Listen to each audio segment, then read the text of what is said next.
అన్నదాత అన్నదాత మీ అన్నదాత చెమటోడ్చి ఆహారాన్నందించే రైతన్న అనునిత్యం నీ కండదండగా నిలిచే నేస్తం ఎవరన్నా అన్నదాత అన్నదాత మీ అన్నదాత.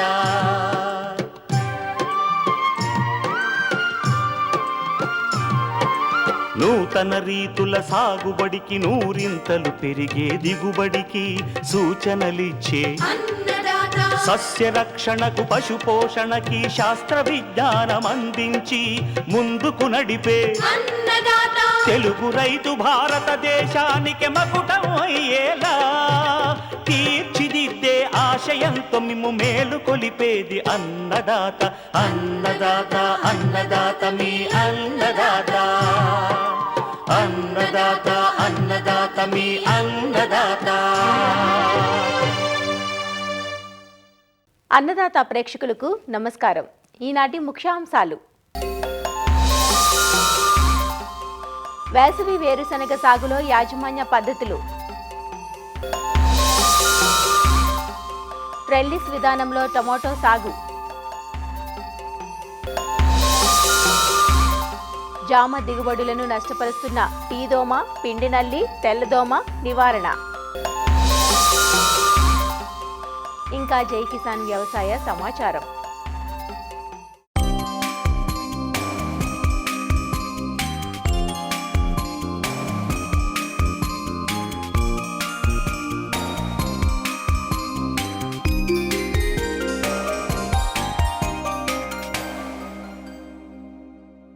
సంవత్సరం పొడవునా 3 కాలాల్లోనూ అన్ని రకాల నేలల్లోనూ సాగు చేసుకోదగ్గ నూనె గింజల పంట వేరుశనగ. వర్షాధారంగా ఖరీఫ్లోనూ, నీటిపారుదల క్రింద రబీ, వేసవి పంటలుగా అధిక విస్తీర్ణంలో సాగు చేస్తుంటారు. ఖరీఫ్ కంటే రబీ, వేసవిలో పంట నాణ్యత, దిగుబడులు ఎక్కువగా ఉంటాయి. తెలంగాణలో ఖరీఫ్ ప్రతి కంది పంటల అనంతరం వేసవి పంటగా వేరుశనగను జనవరి 2వ పక్షం నుండి ఫిబ్రవరి నెలాఖరు వరకు సాగు చేసుకునేందుకు అనువైన సమయం. వేసవి వేరుశనగ సాగులో రకాల ఎంపిక, కలుపు తీత, ఎరువు వేత, నీటి తడుల విషయంలో తప్పనిసరిగా కొద్దిపాటి మెలకువలను పాటించాల్సి ఉంటుంది. మంచి యాజమాన్య పద్ధతుల ద్వారా వేసవి వేరుశనగ నుంచి ఎకరాకు 20 నుంచి 25 క్వింటాల వరకు అధిక దిగుబడిని పొందే అవకాశం ఉందంటూ వేసవి వేరుశనగ సాగు వివరాలు అందిస్తున్నారు ప్రొఫెసర్ జయశంకర్, తెలంగాణ రాష్ట్ర వ్యవసాయ విశ్వవిద్యాలయం పాలెం ప్రాంతీయ వ్యవసాయ పరిశోధనా స్థానం శాస్త్రవేత్త డాక్టర్ శ్రీధర్. మన తెలంగాణ రాష్ట్రంలో వానాకాలంలో సాగు చేస్తున్న దీర్ఘకాలిక పంటలైన పత్తి మరియు కంది తరువాత వేసవి వేరుశనగ అనేది సాగు చేసుకునేందుకు ఎంతైనా అవకాశం ఉంది. జనవరి 15 నుంచి జనవరి ఆఖరు వరకు కూడా మనము విత్తుకునేందుకు ఎంతైనా అవకాశం ఉందన్నమాట. మనకు అనుకూలమైన రకాలు గనక చూసినట్లయితే K6, K9, ధరణి మరియు విశిష్ట అంటే TCGS 1694 అనే రకం కూడా మనకు 110 రోజులలో పూర్తవుతుంది కాబట్టి సాగు చేసుకోవచ్చు. మనకు విత్తన మోతాదు గనక చూసినట్లయితే 60 నుంచి 80 కిలోల విత్తనాన్ని మనము 1 ఎకరానికి విత్తుకోవలసి ఉంటుంది.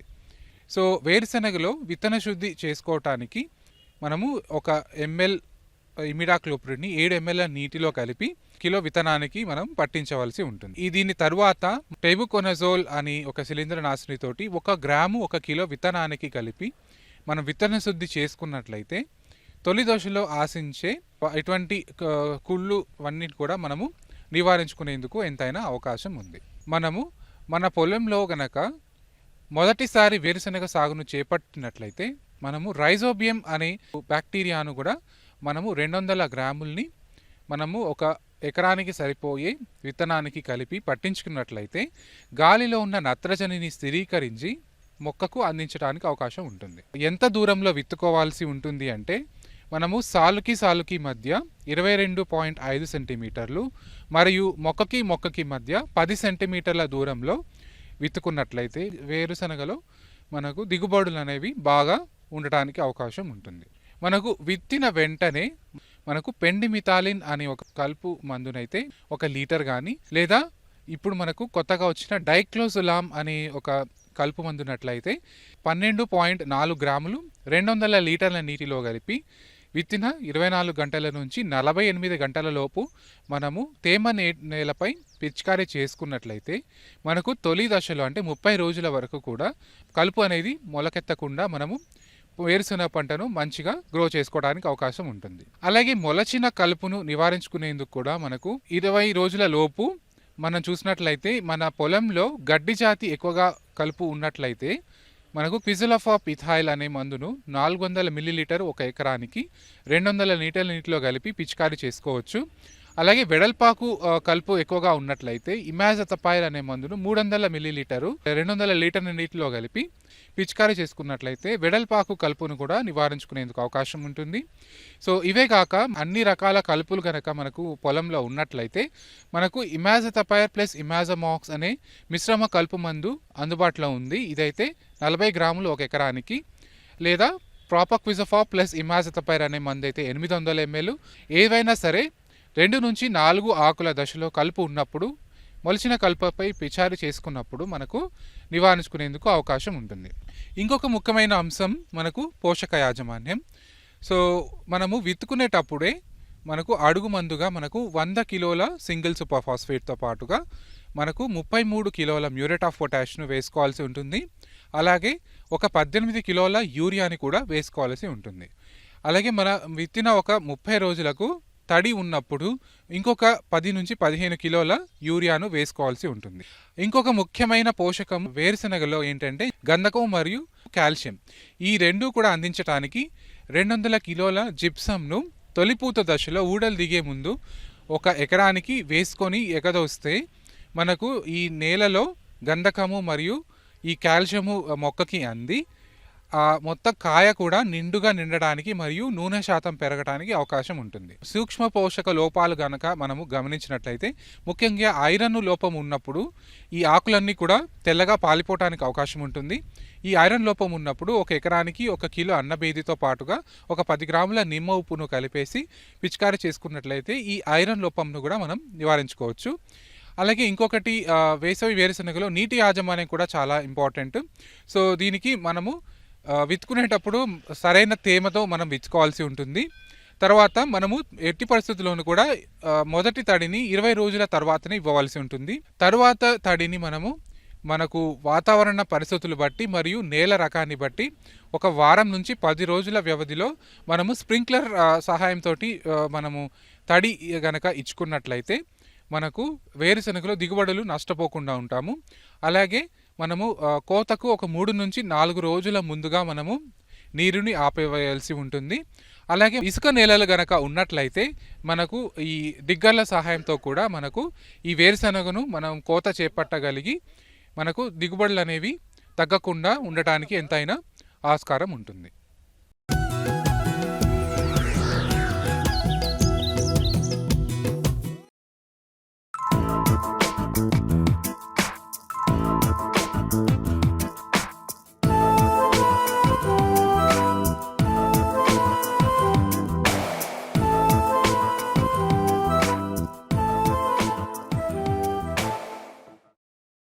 పెరటి మొక్కగా ఉన్న జామ నేడు వాణిజ్య రూపును సంతరించుకొని రైతుకు కాసుల ఫలాలను అందిస్తోంది. జాములో అందివస్తున్న నూతన రకాలు, సాంకేతిక పద్ధతులు కూడా సాగు విస్తీర్ణాన్ని పెంచుతున్నాయి.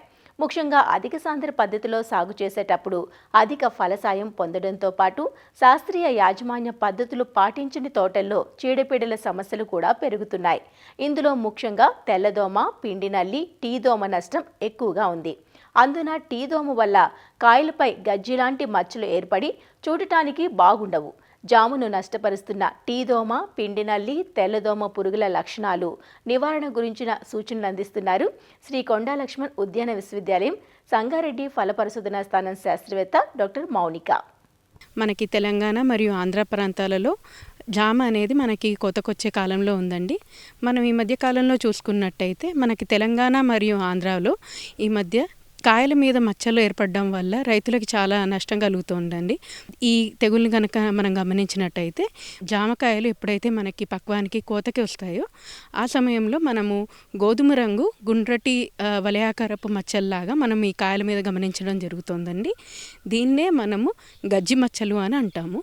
దీనికి 2 కారణాలు ఉన్నాయండి. మనము కాయ ఎప్పుడైతే మనకి పిందెలు కట్టడం మొదలు పెడుతుందో అప్పుడే మనకి జామలో టీ దోమ అనే పురుగు అత్యధికంగా ఈ మధ్య మనకి జామ తోటల్లో ఆశిస్తుందండి. ఈ టీ దోమ ఆశించినప్పుడు అది ఏం చేస్తుందంటే కాయలు చిన్న పరిమాణంలో మనకి కాయల మీద గీకి రసం పీల్చడం జరుగుతుందండి. ఆ పరిస్థితిలో మనం చూసుకున్నట్టయితే రైతుకి అప్పుడు ఎటువంటి మచ్చలు కానీ చిహ్నాలు కానీ మనకి జామకాయల మీద కనిపించవు. కానీ కాయలు ఎప్పుడైతే పెరిగి ఆల్మోస్ట్ పక్వానికి వస్తాయో అప్పుడు కనుక మనం గమనించినట్టయితే మన కాయల మీద మచ్చలు అనేవి ఈ మధ్య గమనించడం జరుగుతున్నది. కాయలు చిన్నగా ఉన్నప్పుడే గీకి రసం పీల్చడం వల్ల కాయల మీద అనేది దెబ్బ తగలడం జరుగుతోందండి. దీని ద్వారా మనకి ఏంటంటే ఈ గజ్జి తెగులు కలిగించే శిలీంధ్రాలు మన కాయ లోపలికి చొచ్చుకుపోయి ఈ గజ్జి మచ్చల వల్ల ఈ మధ్యకాలంలో రైతులకి బాగా నష్టం కలుగజేస్తుందండి. అదేవిధంగా మనం ఈ మచ్చలు అనేవి మనం తొలగించుకోలేమండి. కాబట్టి దీనికి ఎప్పుడైనా కూడా ఒక సమగ్రమైన సస్యరక్షణ చర్యలు అనేవి మనం తీసుకోవాల్సి ఉంటుంది. దీనికోసం ఏంటంటే ఎప్పుడైనా కూడా గజ్జి మచ్చలు ఉన్న కాయలు రైతులు తోటలో కనుక గమనించినట్టయితే కంపల్సరీగా చిన్నవైనా పెద్దవైనా అన్నీ అలా గజ్జి మచ్చలు ఉన్న కాయలన్నిటినీ తెంపేసి సేకరించి తోటకు బయట వేసేసి తగలబెట్టుకోవడం కానీ పూడ్చివేయడం అనేది చేయాలండి. అదేవిధంగా ఎప్పుడైతే మనకి ఇంకా మన తోటలో పూత కానీ మనకి చిన్న పిందెల దశలో ఇంకా జామకాయలు ఉన్నాయి అని మనం గమనించినట్టయితే కాయలు చిన్న పిందె దశలో ఉండంగానే మనము 2 రకాల మందులు కొట్టుకోవాలండి. ఒకటి వచ్చేసి పురుగు మందు, ఇంకోటి వచ్చేసి తెగులు మందు. అనగా మనము ఇమిడాక్లోప్రిడ్ అనే ద్రవణాన్ని 0.6 ml లీటర్ నీటికి చొప్పున కలుపుకోవచ్చండి. ఇది లేకపోతే ప్రొఫెనోఫాస్ అనే ద్రవణాన్ని 1.5 ml లీటర్ నీటికి కలుపుకుని పిచికారీ చేసుకోవాలండి. దీనితో పాటు మనకేంటంటే కార్బెండిజం ఇంకా మ్యాంకోజెబ్ కలిపిన ద్రవణం అనగా దీన్నే మనం వాడుక భాషలో రైతులు చాలామంది సాఫ్ అని పిలుచుకుంటారు.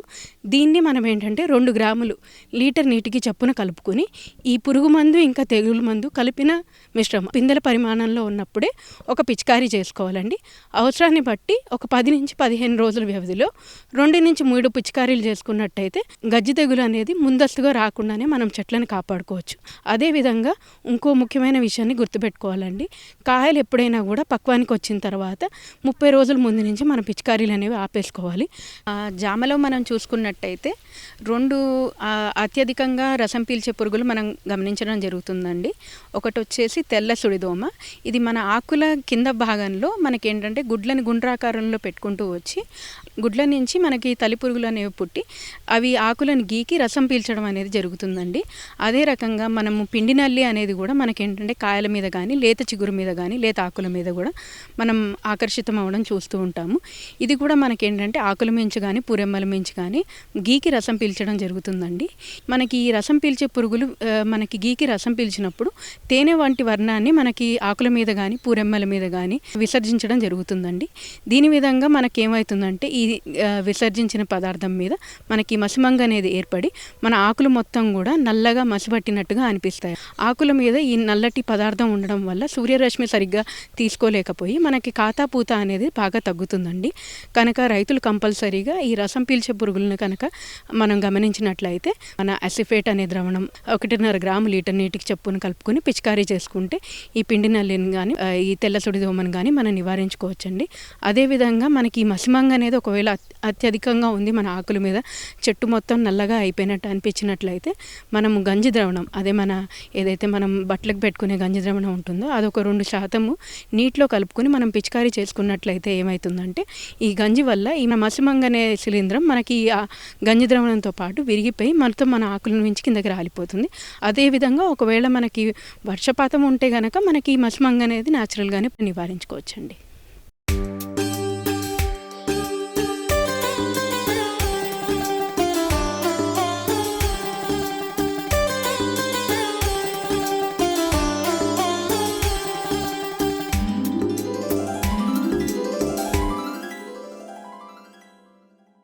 కూరగాయ పంటల్లో అధిక విస్తీర్ణంలో సాగయ్యే పంటల్లో టొమాటో ఒకటి. టొమాటోను రైతులు ఏడాది పొడవునా సాగు చేస్తుంటారు.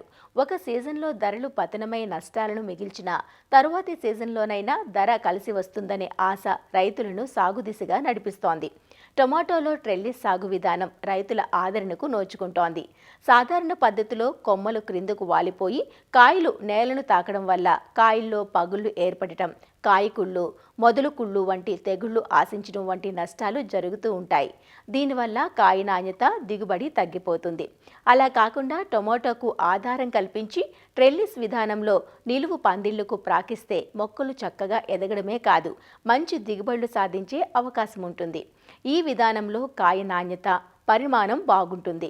ట్రెల్లిస్ విధానంలో టొమాటో సాగు గురించిన వివరాలను మనకందిస్తున్నారు శ్రీకాకుళం జిల్లా నైరా వ్యవసాయ కళాశాల విస్తరణ అధ్యాపకులు డాక్టర్ డి చిన్నమనాయుడు.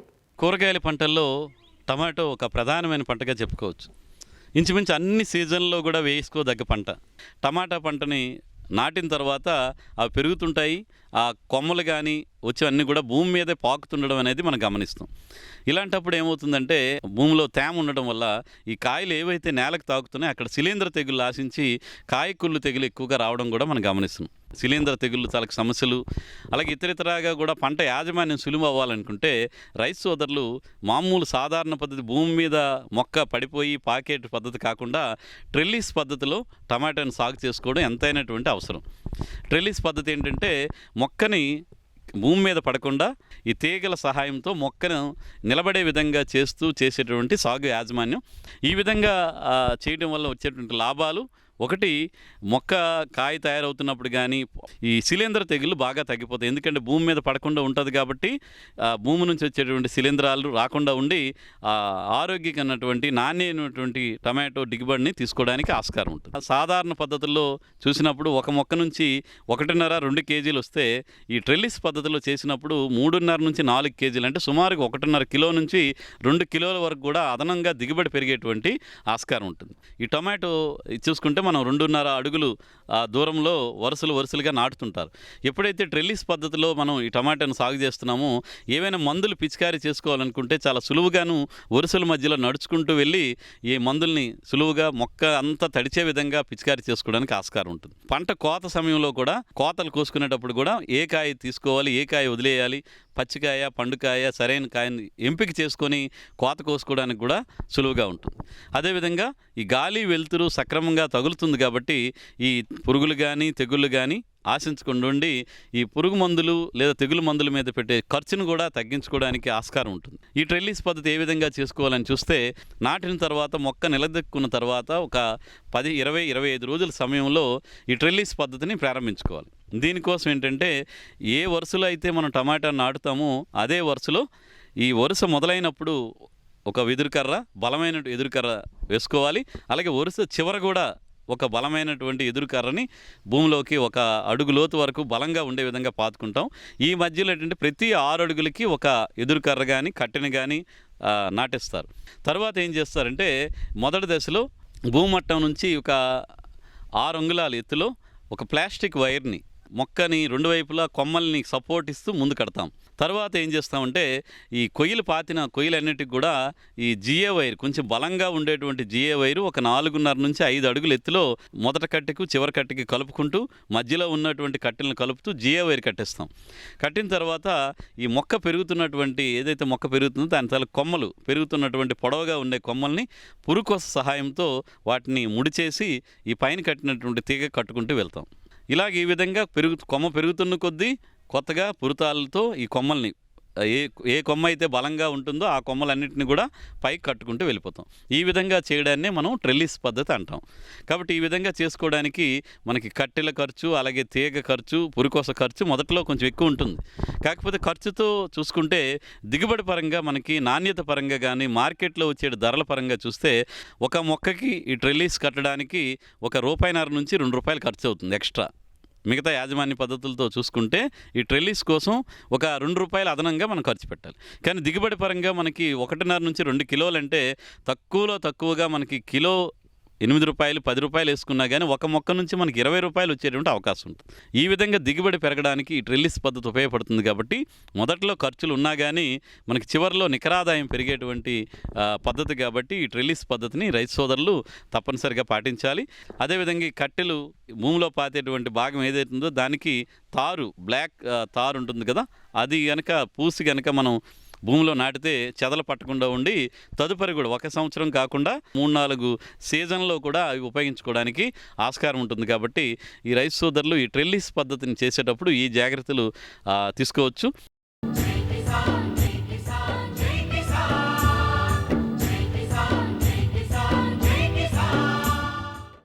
వ్యవసాయ సమాచారం ఇప్పుడు జై కిసాన్లో చూద్దాం. కేంద్ర ప్రభుత్వం సిగరెట్లపై ఎక్సైజ్ డ్యూటీని అమాంతం పెంచడంపై పొగాకు రైతులు ఆందోళన వ్యక్తం చేస్తున్నారు. సిగరెట్ల పొడవు ఆధారంగా సుంకాలను నిర్ణయించారు. ఈ పెంపు 1000 సిగరెట్లకు 2000 రూపాయల నుంచి 8500 రూపాయల వరకు ఉంటుంది. పెంచిన సుంకాలు ఈ ఏడాది ఫిబ్రవరి 1వ తేదీ నుంచి అమల్లోకొస్తాయి. ఈ పరిణామం పొగాకు రైతులకు తీరని నష్టం వాటిల్లుతుందని, ధరలు తగ్గిపోవడంతో పాటు అక్రమంగా నకిలీ సిగరెట్లు రంగప్రవేశం చేయటం లాంటి కొత్త సమస్యలు ఉత్పన్నమవుతాయని పొగాకు రైతులు ఆందోళన చెందుతున్నారు. గతంలోనూ ఇలాంటి పెంపు కారణంగా ప్రతికూల పరిస్థితులు ఏర్పడ్డాయని వారు గుర్తు చేస్తున్నారు. ఎక్సైజ్ డ్యూటీ పెంపును తక్షణమే తగ్గించాలని వారు డిమాండ్ చేస్తూ పొగాకు బోర్డు చైర్మన్ ఉన్నతాధికారులకు సమస్యను వివరించారు. గత సంవత్సరం GST 2.0 అనౌన్స్ చేసిన సందర్భంలో ప్రభుత్వం వారు పొగాకు ఉత్పత్తులపై రెవెన్యూ న్యూట్రాలిటీ కంటిన్యూ చేస్తామని, అదనపు సుంకాలు ఉండబోవని చెప్పి సంకేతాలు ఇవ్వడం జరిగింది. కానీ అనూహ్యంగా డిసెంబర్ 30వ తేదీ రేపు ఫిబ్రవరి నుంచి 20 నుంచి 28% ట్యాక్స్ పెంపుదల ఉండబోతుందని చెప్పి అనౌన్స్ చేయడం జరిగింది. దీనివల్ల రైతాంగానికి ఇండైరెక్ట్గా నష్టం జరుగుతుందనేది ఉద్దేశంతో మా వైపు నుంచి ఒక రిప్రజెంటేషన్ ఇవ్వడానికి ఇక్కడికి రావడం జరిగింది. మనం గతంలో చూసుకుంటే 2014లో కూడా ఒకసారి ట్యాక్స్ ఇదే విధంగా పెంచినప్పుడు 20% వరకు పెంచినప్పుడు ఒక రకమైన సంక్షోభం ఏర్పడి రేట్లు పడిపోయి, ఎందుకంటే కంపెనీల వారు వాళ్ళ డిమాండ్కు తగ్గట్టుగా కొనుగోలు చేయడం జరుగుతుంటుంది. ఉత్పత్తుల డిమాండ్ తగ్గినప్పుడు మా దగ్గర నుంచి కూడా కొనుగోలు తగ్గించడం జరుగుతుంది. 2014లో కూడా ఇలాగే జరిగింది. అప్పుడు సెంట్రల్ గవర్నమెంట్ అదేవిధంగా స్టేట్ గవర్నమెంట్ కలగజేసుకుని 25 రూపాయల వరకు రైతులకి అదనంగా గవర్నమెంట్ చెల్లించడం జరిగింది.